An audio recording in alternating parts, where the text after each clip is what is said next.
Have you checked the children? You're a little mad sometimes. Hi, I'm Chucky. Wanna play? Sometimes. That is better. You're gonna need a bigger boat. Greetings, Fright fans! Welcome to the horror show. I'm Jaime and Fuego.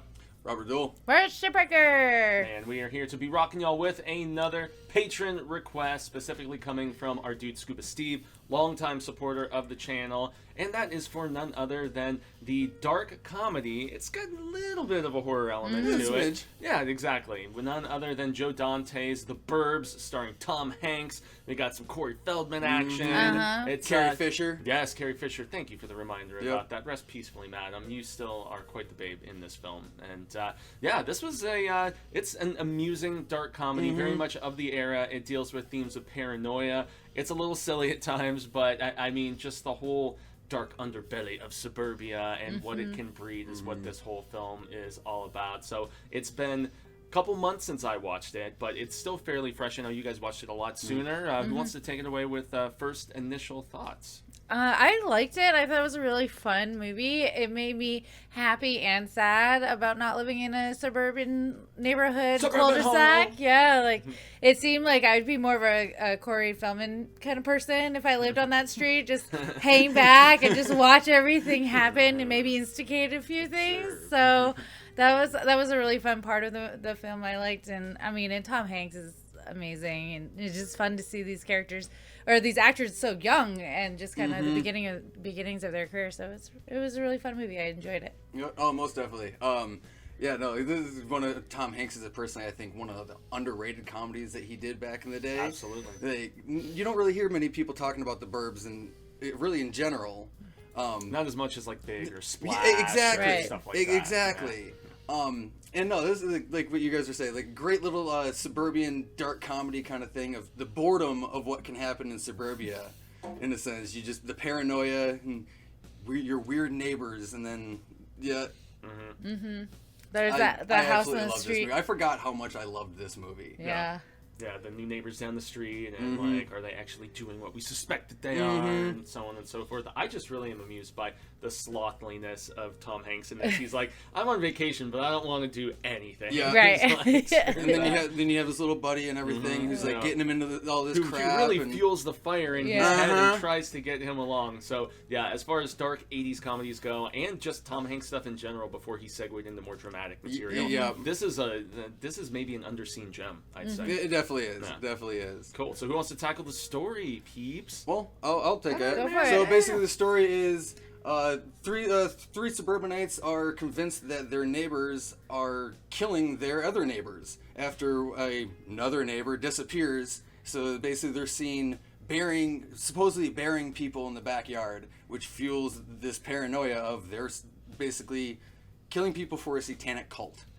And that's basically the basis of this movie, and they're trying to figure out what's going on in this house, who these people are, and tons of breaking and entering, destruction of property. It's a hoot. And also, like, similar nervousness to, I mean, dare I say, even, like, this year's Parasite, and the fact that when you're in someone else's home on their property, and they come home and you didn't think they were going to just yet, and just the edge of your seat, like, oh my god, I'm gonna get caught. Yeah, this movie has it in spades, man.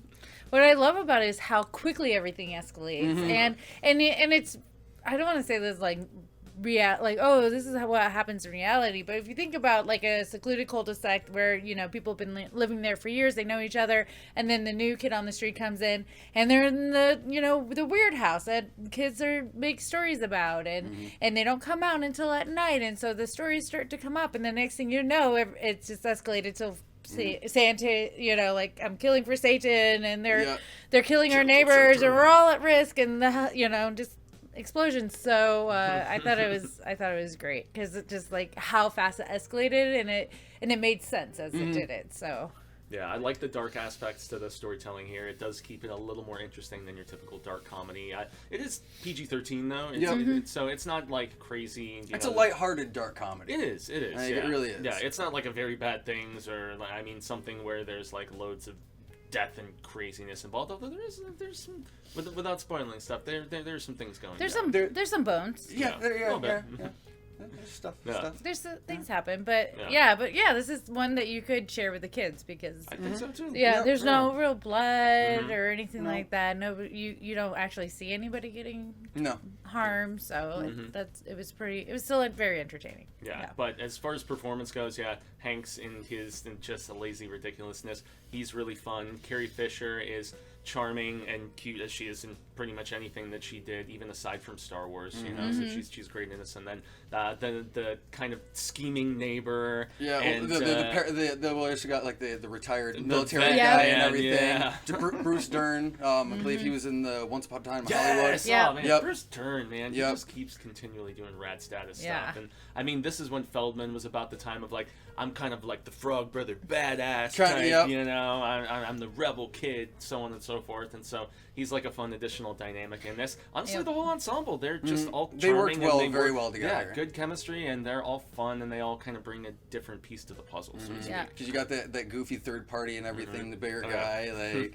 is basically literally throwing gasoline on this fire. Like, just causing this whole paranoia to just run rampant. And you also have adequate creepiness from those suspicious neighbors. Too. Oh yeah. You do. Yeah. They actually play it off and make you wonder throughout, which because is cool. they're the creepy Europeans, you know. And those are very some reclusive, high-profile actors as well. Not the younger one, but the two older gentlemen. I don't remember who they were, but they're. I recognize both faces too. Yeah, they've been in a lot of stuff. They're definitely character actors that you've seen in a lot of Especially movies. in like 80s and 90s for sure. Yeah, I thought everybody did a fantastic job with the acting and then let's talk about the set design because it was amazing. Like all the way from just like regular 80s households that threw you back and then Always does. Yeah, and even the weird house on the street. I thought that was fun, especially when you went in there and it was like extra. It was like walking into the Addams Family house, but yeah, it was more like extra Addams creep. Family, like Goosebumpsy, as opposed to like I don't know, the Exorcist Amityville sort of. But it was one hell of a nice house, though. It was. Like, it was one hell of a nice house inside. We just needed to dust a little bit, a fresh paint job. It kind of reminded me of People Under the Stairs home. Yeah. Oh yeah. It did. Yeah. So That's really one solid. I need to revisit. Really solid set design in that regard, and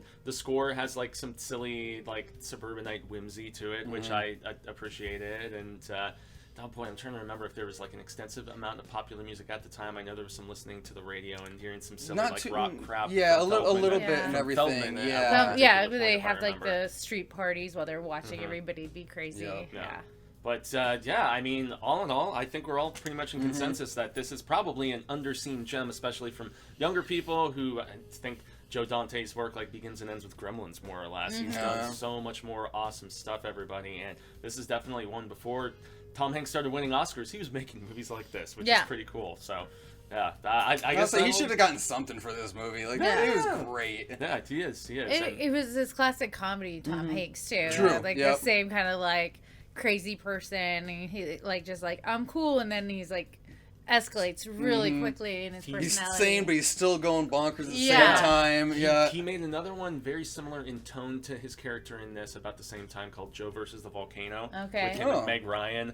I love that movie. It is so strange. I'll have to look for that. Oh, it's awesome. It's awesome. I mean, just the title alone, it's got some darkly comedic aspects to it as well. Nice. So, that's one I recommend. Not horror per se, but still Tom Hanks before he started winning all the awards and getting serious on this. So, well, coolness, y'all. Once again, thanks to Scuba Steve for all of the support. If you would like to be a patron here on The Horror Show, make sure to check out the link below if you're seeing this on the YouTube, so you can be the puppet master, the proverbial Toulon. Tell us what to do, and we will gratefully oblige. We greatly appreciate it. So until next time, everyone, I've been Jaime Fuego.